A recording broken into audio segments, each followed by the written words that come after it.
막히는 출근길 뉴스엔 급행열차를 타라. 헬마 뉴스.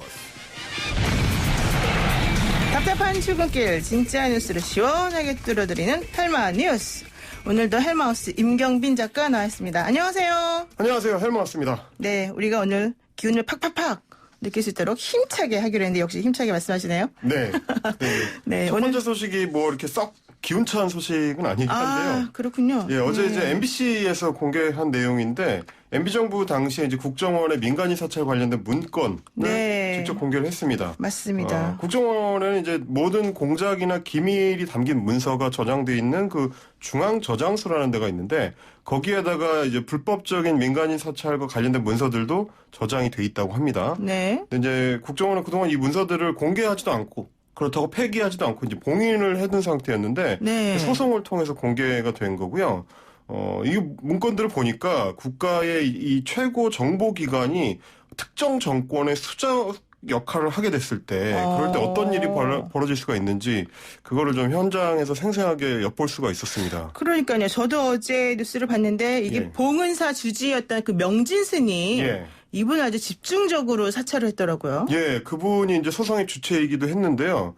그동안에는 뭐 이런저런 얘기가 있기는 했는데 구체적으로 문건이 드러나니까 그것도 굉장히 좀 참혹한 일이더라고요. 보니까 그 명진 스님이 이제 4대강 사업을 반대를 했었고 정권에 좀 비판적인 입장이었다. 이런 이유로 국정원에 의해서 퇴출 대상으로 찍혔습니다. 그래서 이제 보수 언론들을 동원을 해가지고 무슨 명진 스님의 실체를 뭐 조명한다. 이런 어떤 기획 보도를 내거나 관변 단체들을 시켜가지고 이제 비난 댓글 달기 운동 뭐 이런 거를 계획하기도 하고. 그랬군요. 예, 그리고 이제 뭐 사생활을 캐가지고 이제 흔드는 방식을 이제 동원을 했는데 그 중에서도 근거 없는 이른바 이제 썰을 인터넷을 통해서 유포시키는 그런 짓도 했습니다. 그러니까 명진 스님 말에 따르면은 뭐 자신이 어떤 식당에서 일하는 여성하고 이제 엮여서 애가 뭐 둘이다. 어머나. 당연히 아무런 근거도 없는 이런 어떤 치졸한 망신주기 이런 걸 했었다. 이게 드러났습니다. 너무 정말 부끄러운 국가기관이네요. 어떻게 이런 일이 있을 수가 있죠? 그러니까 이제 당시에 원세훈 국정원장 같은 경우는 국정원 내부회의에서 종북 좌파 그러니까 명진 스님이죠. 종북 좌파가 서울 한복판에서 요설을 설파한다. 이런 사람을 아웃시키지 못하면 직무유기다. 이런 발언을 실제로 하기도 했다는데요. 이 사찰이나 공작에 그 국내 정보 파트뿐만 아니라 간첩을 잡아야 되는 이제 방첩국 소속의 특명팀까지 투입이 됐다. 그러니까 이제 말하자면 국가 안보를 지켜야 될 사람들을 민간인 뒤를 캐고 공작하는 데 동원을 했다. 이 국가 안보를 일종의 위험에 빠뜨린 셈이 되는 거죠. 세상에 그렇군요. 지금이라도 밝혀졌으니 다행이긴 한데 뭐 이분들이 그러면은 뭐 이 스님만 그렇게 했겠습니까? 다른 정치인들의 뭐 약점도 캐고 다닌 거 아니에요? 예, 당연히 그렇습니다. 특히 이제 사생활을 캐는데 굉장히 주력을 했는데 정말 웃어넘기기 힘든 어떤 상황들이 몇 가지 있었는데 그 중에서도 그 쓰레기통을 뒤져서 갓난아기의 기저귀를 찾아서 가져간 그 사건이 있었습니다. 왜요? 보니까. 왜 기저귀는 왜 가져가요? 다 쓴 지저분한 기저귀를? 그러니까요. 거기에 이제 뭐 말하자면 아이의 그 대소변이 묻어 있는데 그 한 야권 그 정치인의 혼외자 의혹을 캐겠다면서 그 기저귀를 갖고 가가지고 대소변으로 DNA 검사를 했다는 거예요. 맞춰보려고. 그렇군요. 근데 당연히 이제 결과는 실패였고 어처구니 없는 첩보를 가지고 이런 짓까지 하고 있었다. 그야말로 좀 황당하고 무슨 뭐 국가정보원이 심부름센터도 아니고 이게 뭐 하는 짓이냐 이제 이런 실상이 드러나게 된 겁니다. 정말 상상도 못할 일인데 이런 일이 버젓이 이루어졌었다는 게 참 놀랍습니다. 그리고 또 두 번째 소식은 뭘까요? 두 번째 소식은 이제 신종 코로나 바이러스 코로나19 관련된 소식입니다. 어제 국내에서는 이제 새로운 확진자가 나오지 않았고요. 환자 3명이 추가로 퇴원을 하면서 퇴원자는 총 7명으로 늘어났습니다. 이제 이렇게 되면 우리는 28명의 확진자 중에서 7명이 퇴원을 했으니까 25%의 완치율이고요. 나머지 21명의 환자들도 지금 상태가 모두 안정적인 상태라고 합니다. 그래서 아직은 중증 환자가 없고 곧 이제 완치 사례가 더 나올 것으로 보인다는 이제 질본의 브리핑이었고요. 현재 추세로 보면 우리는 좀 안정적으로 관리를 하고 있는 상황이라서 오늘은 그 바이러스 방역과 관련해서 좀 따뜻한 얘기를 하나 준비를 해왔습니다. 사실 그 명지병원에 입원 중이던 3번 환자분 이분이 퇴원한다는 거였었잖아요. 그게 굉장히 화제가 됐었죠. 그래서 저희가 오늘 우리 헬마우스 이 코너 끝나고 곧바로 그 명지병원의 신현영 교수님 모시고 이 치료와 관련된 얘기를 한번 자세히 나눠보도록 하겠습니다. 예, 뭐 좋은 정보들이 많이 나올 것 같아요. 예, 이따가 좀 잘 들어주시고요. 자, 아까 말씀하신 게 바이러스 방역과 관련해서 따뜻한 소식을 준비했다는 얘기신데 뭐가 따뜻하다는 거죠? 그 서울 금천경찰서의 이제 최용훈 경장 관련된 얘기인데요. 네. 우한에서 이제 귀국한 교민들을 격리시설로 이제 이송하는 차량 운전을 이제 담당을 했었습니다. 네. 근데 이분이 이제 그 세 차례 수송에 다 참여를 했는데 그 경찰관 5명 중에 1명이고요. 원래는 이제 형사 업무를 하는 분인데 네. 이번 이송 작전 때 이제 운전할 사람이 필요하니까 일종 대형 면허 자격증 갖고 있는 사람한테 이제 이런 그 제안이 들어왔다고 합니다. 근데 이제 이분이 자녀가 셋이나 돼요. 그래서 그 운전을 맡겠다고 결단을 할 때 아내랑 이제 상의를 할 때 네. 경찰학교 시절에 문구를 얘기를 했답니다. 조국은 그대를 믿노라. 와. 그래서 이제 나라에 좀 보탬이 되는 일을 하고 싶다 이런 식으로 이제 설득을 했다는 그러니까 얘기였습니다. 아내분하고 같이 얘기를 나눴는데 조국이 당신을 믿는다. 네. 이런 얘기를 하면서 서로 간에 예. 그래도 하자. 위험해도 네, 네, 이랬다는 네. 거잖아요. 그렇게 했다는 거고요. 그 인터뷰를 보니까 굉장히 좀 이렇게 1차 수송 당시에는 아직까지도 이 바이러스에 대한 공포가 굉장히 높던 시절이라서 그렇죠. 자기도 이제 그런 걸 걱정을 많이 했다. 특히 이제 혹시나 아이들한테 옮기게 될까 봐 굉장히 걱정이었다고 하고 지금도 경기도의 임시 숙소에 묵으면서 집에 못 가고 있는데 아이들이 너무 이제 그리우니까 애들하고 이제 영상 통화를 하다가 너무 보고 싶어서 집에 2번 이제 찾아가기도 했답니다. 근데 이제 혹시 감염되면 안 되니까 그 걱정 때문에 집에 들어가지는 못하고 네. 2층 베란다로 이제 애들 나오라고 해서 그냥 눈으로 이제 눈물의 인사를 했다 이런 얘기가 굉장히 감동적이었습니다. 그러니까 아빠는 바깥에서 서 있고 네. 아이들은 2층 베란다로 나오고 베란다에서 이제 서로 이제 손 흔들면서 예. 보고 싶었어요 이렇게 한다는 거예요. 그것밖에 못했다. 그러니까 세상에 아프지도 않고 증상도 없으신 분이 운전해서 이분들을 이제 옮겨서 수송한다는 그 이유만으로 식구들하고 떨어져서 네. 이렇게 지내신 거네요. 그러니까 이런 어떤 진짜 영웅들이 지금의 우리의 방역망을 유지해주는 진정한 힘이 아닐까 그런 생각을 네, 해봤습니다. 정말 그렇군요. 다시 한번 이 자리를 빌어서 감사를 드립니다. 자, 그리고 세 번째 소식은 뭘까요? 일본 그 요코하마 앞바다에 정박해 있는 다이아몬드 프린세스 소식인데요. 사실상 점점 해상 감옥처럼 변해가고 있습니다. 네. 감염자가 지금 급증하는 양상인데 어제도 39명이 추가가 되면서 이 배에서만 지금 174명의 확진자가 나왔습니다.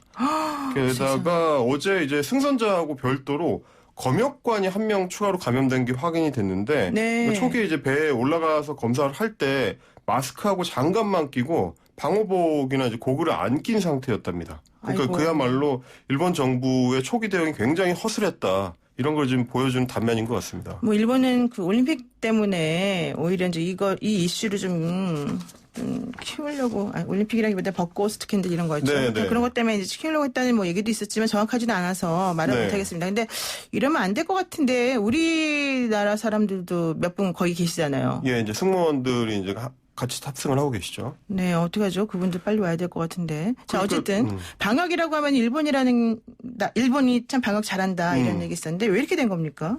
그러니까 아예 이번 이제 코로나19 대응 과정 자체가 그 일본 정부의 초기 전략이 문제였던 거 아니냐. 이제 이런 비판이 일본 안팎에서 터져나오고 있는데요. 네.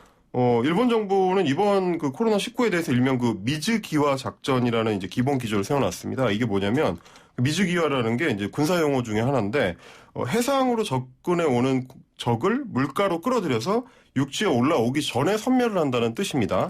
그러니까 이제 병원균의 이제 국내 침입을 막기 위해서 공항이나 항구를 아예 철저하게 막아가지고 방역 정책을 실시하는 거 이거를 의미하는데 이번에 코로나19 감염자를 태우고 있는 그 다이아몬드 프린세스가 그 요코하마 항으로 들어오려고 할 때도 못 들어오게 막고 해상 격리한 것도 이 그 미즈기화 작전의 일환이었습니다. 차라리 들어오시게 하고 좀 격리를 좀 철저히 시키고 방역을 좀 더 많이 하고 이랬으면 좋았을 텐데요. 그러니까 지금 딱 그런 얘기가 지금 나오고 있는 상황입니다. 왜냐하면 이제 배 안에서 지금 이게 급격하게 확산되는 이유 중에 하나가 네. 그 공기 순환 장치가 있잖아요. 배라는 게 그 그렇죠. 일반 건물하고 다르기 때문에 그걸 통해서 지금 더 빨리 확산되는 거 아니냐 이런 얘기가 나올 정도이기 때문에 결국은 기존에 자기들이 해오던 방식대로 그냥 그대로 했던 게 오히려 실패를 키웠다. 이런 전문가들의 지적이 나오고 있습니다. 그러니까 해상 격리를 할 게 아니라 빨리 내려서 격리 조치를 좀 이렇게 흩어놨어야 되는 거다. 이제 이런 그렇죠. 얘기가 나오는데 일본은 아직도 그 배 안에 있는 사람들에 대한 전체 조사를 못 하고 있습니다.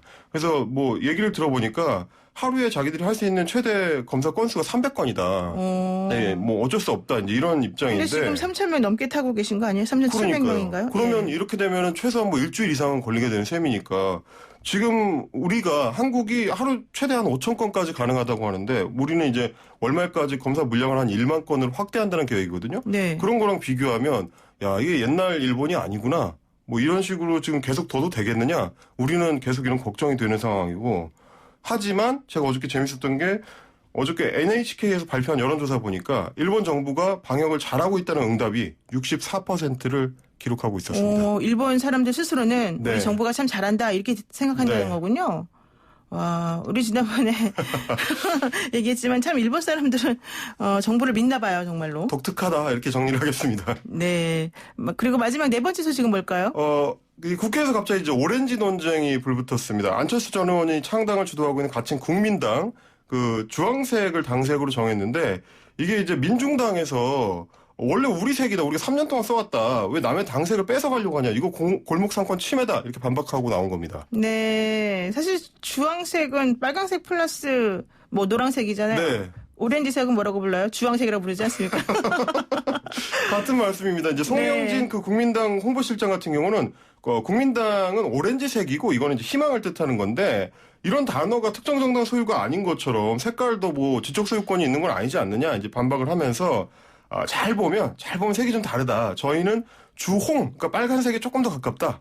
비비드하다. 이제 이런 그 얘기를 했는데요. 네. 민중당에서는 뭔 말장난이냐. 오렌지색이 그 주황색이라는 건 동화책에도 나오는 얘기다. 그러면서 이제 초등학교 미술 수업부터 다시 듣고 와라.